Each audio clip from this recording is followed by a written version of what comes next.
La reconnaissance de la culpabilité de M. Jean-Pierre Bemba aujourd'hui marque une étape importante dans la longue quête de justice pour les victimes de crimes commis pendant les événements de 2002 et 2003 en République centrafricaine.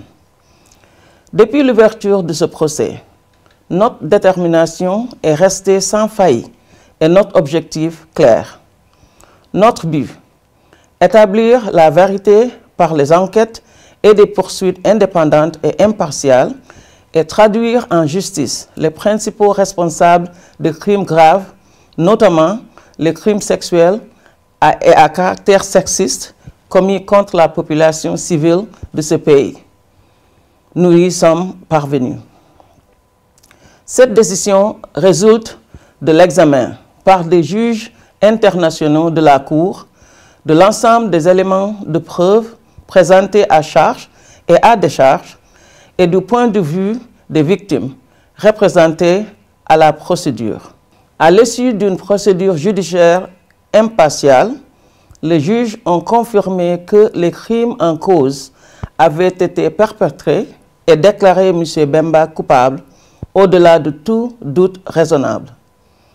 La décision d'aujourd'hui signifie que M. Bemba ne s'est pas contenté d'envoyer ses soldats pour fournir un appui militaire au président centrafricain de l'époque, ni de mener une campagne militaire contre d'autres forces militaires. En réalité, il a lâché ses hommes armés au milieu de la population civile centrafricaine où ils se sont livrés à une campagne atroce de pillage, de viol et de meurtre. En tant que commandant et chef du mouvement de libération du Congo, M. Bemba n'a pas empêché les hommes placés sous son commandement de commettre des atrocités. Même s'il s'agit de crimes atroces, nous devons nous réjouir de la portée de cette décision. Elle confirme que les supérieurs hiérarchiques sont responsables des actes commis par les soldats placés sous leur autorité. Elle confirme que les personnes qui occupent un poste de commandement, les personnes qui exercent un contrôle, ont des obligations supplémentaires. Elles ne peuvent à aucun cas abuser de leur pouvoir ou de leur statut pour s'octroyer ou octroyer à leurs troupes des pouvoirs illimités sur la vie et le sort des civils. Il leur incombe d'établir les règles qui s'imposent afin de veiller à ce que leurs troupes ne commettent pas d'atrocités. Les troupes de M. Bemba ont commis des crimes ignobles. À ce jour, les hommes, les femmes et les enfants qui ont survécu demeurent hantés par l'horreur des événements qui les ont meurtris et par le souvenir de sorts réservés aux autres victimes. Cette décision souligne la nécessité absolue de mettre un terme aux crimes sexuels et à caractère sexiste utilisés comme armes de guerre. Elle exige que les personnes qui n'ont ni accompli leurs devoirs, ni assumé les responsabilités qui leur incombaient en tant que commandant et supérieur hiérarchique rendent des comptes à la justice.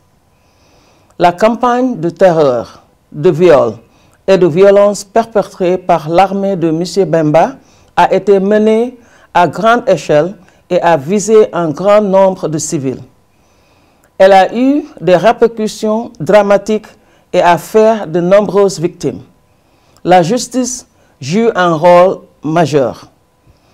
Tant que les crimes auront cours, nous devrons tout mettre en œuvre pour que leurs auteurs rendent des comptes devant la justice. Le dénouement du procès aujourd'hui illustre concrètement ma détermination, à titre personnel, et celle de mon bureau, à faire pleinement appliquer les dispositions légales du statut de Rome dans la lutte contre les crimes sexuels et à caractère sexiste. Nous ferons tout pour faire traduire en justice les auteurs de crimes haineux de cette nature dans les affaires à venir. Alors que d'aucuns voudraient passer ces crimes sous silence, il m'appartient, en tant que procureur, de le dénoncer. Suite à cette décision cruciale, les juges vont désormais déterminer la peine appropriée pour M. Bemba. Mon bureau va préparer ses arguments en la matière en se fondant sur les dispositions du statut de Rome. Je souhaite sincèrement que cette déclaration de culpabilité apporte du réconfort aux victimes de M. Bemba, notamment à celles qui ont subi des crimes sexuels et à caractère sexiste. J'espère qu'elle contribuera à empêcher d'autres crimes atroces, afin d'épargner à d'autres le même sort. Ne vous méprenez pas. Aujourd'hui est un jour important pour la justice pénale internationale.